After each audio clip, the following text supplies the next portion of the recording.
Going on? How y'all doing? We're gonna be about Robert Kool Bell, who did an interview recently on Vlad TV, and he talked about the fact that Kool and the Gang is in the Rock and Roll Hall of Fame, despite being one of the most sampled bands ever. And when I think about Kool and the Gang, when you're black, you always catch the hate about, oh, you sold out, you did that. They brought James J.T. Taylor in with Too Hot, Celebrate, Take My Heart, different songs. They had to regroup. They were an incredible jazz funk band. James Brown had much love for them.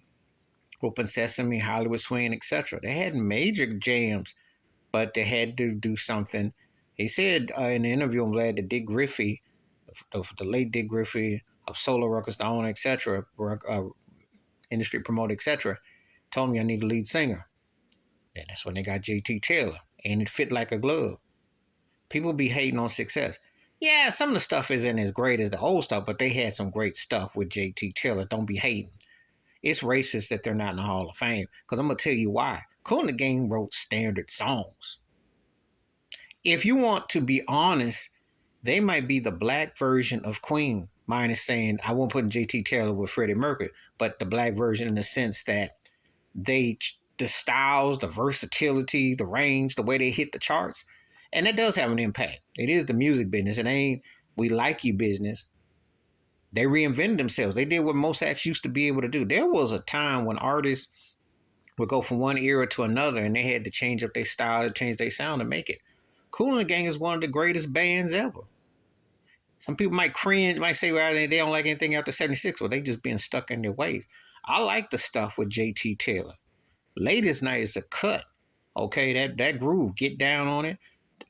I mean, yeah, Celebration was played when you had country boys, Yahoo, and white boys going crazy, and that was played, but it was an anthem. They were one of the first acts to turn the 80s and have an anthem, if you will. They had songs that hit across, period, and they had a track record of big-time hits.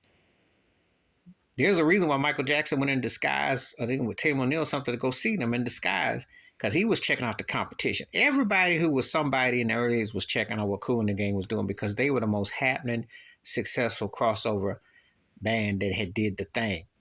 They did what everybody else wanted to do. They were able to keep their run going. Now, some of that stuff was corny. I ain't gonna lie. Cherish about put me to sleep, even though I got to give it to the late, great Bobby DeBarge on that hook near the end when he hit that note. But they had so many hits and so many cuts that you couldn't ignore them. And JT was a really good live showman with them. And I give them props to what they accomplished. They had an incredible run. They should be a Hall of Fame band. What else do you want? Anthems, classic songs, albums, tours, longevity. And Robert Kool Bell is one of the baddest bass players ever. That brother don't get his due. People always act like, oh, making hit records so easy. Well, if that's the case, more people would do it. They got sampled by a lot of people, including D'Angelo sampled them, DJ Jazzy Jeff Fresh Prince, The Summer Madness Summertime, which was a huge hit for DJ Jazzy Jeff and Fresh Prince. Don't act like you don't know.